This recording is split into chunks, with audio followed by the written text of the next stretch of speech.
pourquoi on doit tester? Telle est la question. Un testeur doit tester pour trouver des problèmes importants avant l'utilisateur final. C'est-à-dire quoi? Soit on prend un site web, par exemple, il va être développé. On va parler tout à l'heure du processus de développement de tests, de logiciels.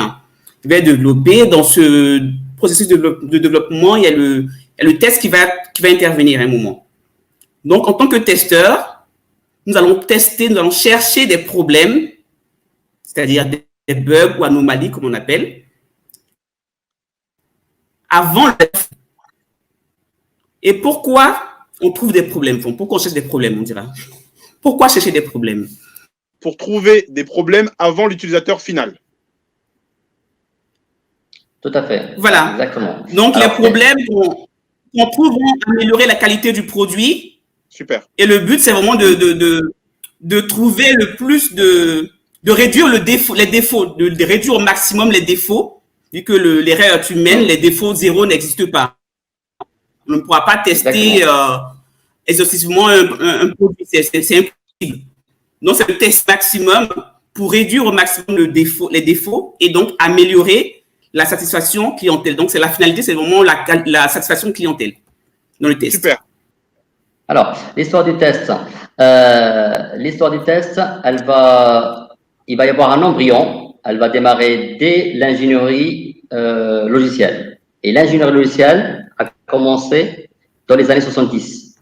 D'accord. Douglas, tu m'entends bien là? Super. Tu m'entends bien, Douglas? Très bien. Alors, donc, il va démarrer avec le génie logiciel, donc les années 70. Pendant toutes ces vingtaine ou trentaine d'années, c'est-à-dire les années 70, 80, 90, on va avoir du test fait par un petit peu les développeurs et la grosse majorité, ça va être la recette métier. Il n'y avait que ça. La vérification, c'était à la fin du projet. D'accord? Donc, il y avait deux défauts. Le premier, c'est qu'on teste tard. Et le deuxième, le feedback du métier, il est tard aussi, ce qu'on appelle l'effet tunnel. D'accord? Avec l'arrivée de la programmation orientée objet, avec l'arrivée de UML et un certain Bug 2000, là, il va réveiller beaucoup de monde. Bug 2000, il va être un propulseur du métier de test. D'accord? Tout de suite après le Bug 2000, les gens, ils vont commencer à sortir des méthodos. On va trouver des certifications CMI parce que ça a fait peur à beaucoup de monde parce que les incidents en production, ils sont coûteux. C'est exponentiel. Plus on détecte le défaut en amont d'un projet, moins ça coûte. Plus on est vers la production, c'est exponentiel. Ça coûte extrêmement cher. On pourra donner quelques exemples.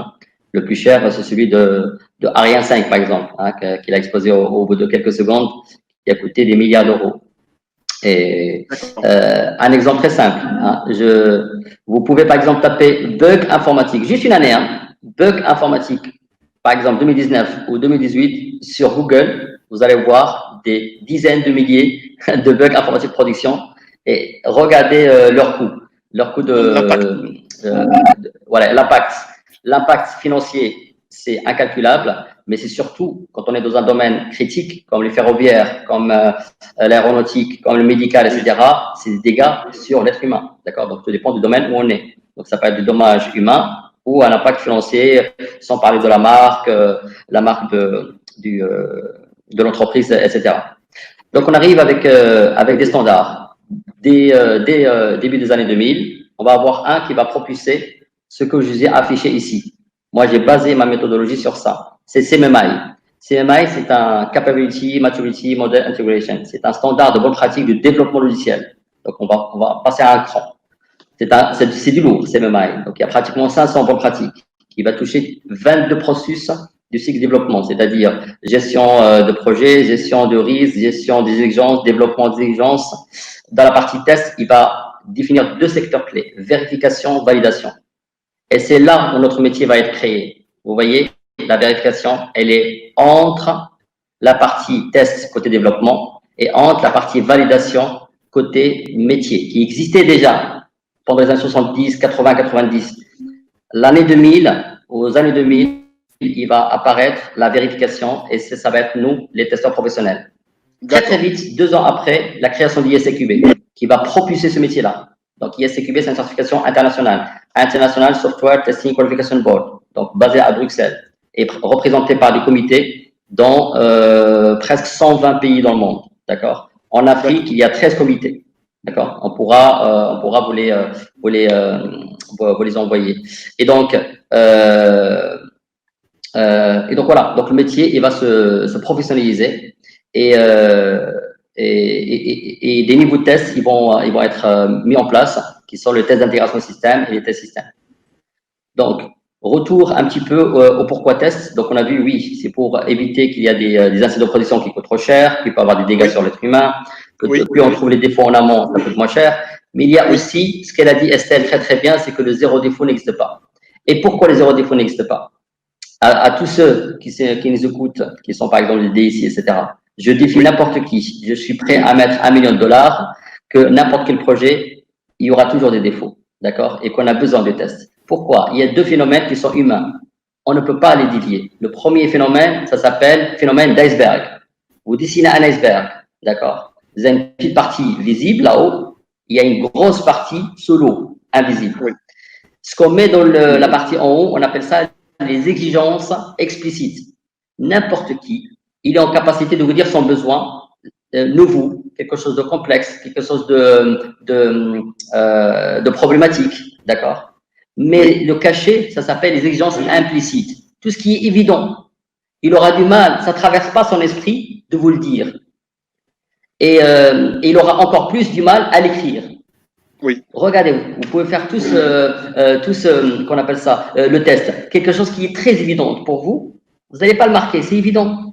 Et qu'est-ce qui se passe? Par exemple, si on prend le cycle V, on arrive à la recette métier, les métiers râlent. Et pourquoi vous n'avez pas fait ça? Le développeur il répond, mais c'est pas de l'espec. Qu'est-ce qu'il répond le métier? Mais c'est évident. Le pauvre développeur, qu'est-ce qu'il répond? Il répond toujours, ben, c'est pas de l'espec. D'accord. L'enjeu pour nous, c'est détecter ces défauts-là. Donc, on se forme d'une manière professionnelle pour détecter ces défauts-là. Le deuxième phénomène, c'est le changement d'acteur. Pareil, je prends n'importe quel DSI, je le mets au défi. Je fais même un jeu. Quand je vends des offres auprès des responsables, c'est le jeu de raconter une histoire de bouche à oreille. Dès que ça dépasse 5 personnes, je mets $1 million que l'histoire finale n'est pas pareille que l'histoire originale. D'accord? Si on la raconte de bouche à oreille. J'ai une petite histoire que je fais dans les formations. Ça commence par une histoire imaginaire que j'ai fait. J'ai introduit 10 exigences dedans. Genre, un dragon au fond du lac, il va se réveiller à minuit, il va demander un poulet boucané, etc., etc. D'accord? Et donc, chaque fois, je fais cette histoire. Ça fait depuis 2016.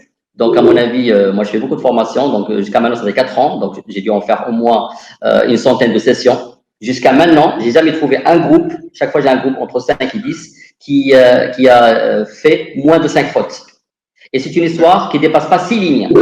Vous imaginez 6 lignes. Donc, le zéro défaut n'existe pas. Et le métier de test, il existe à cause de ça. Il existera demain et tout le temps, en fait. D'accord?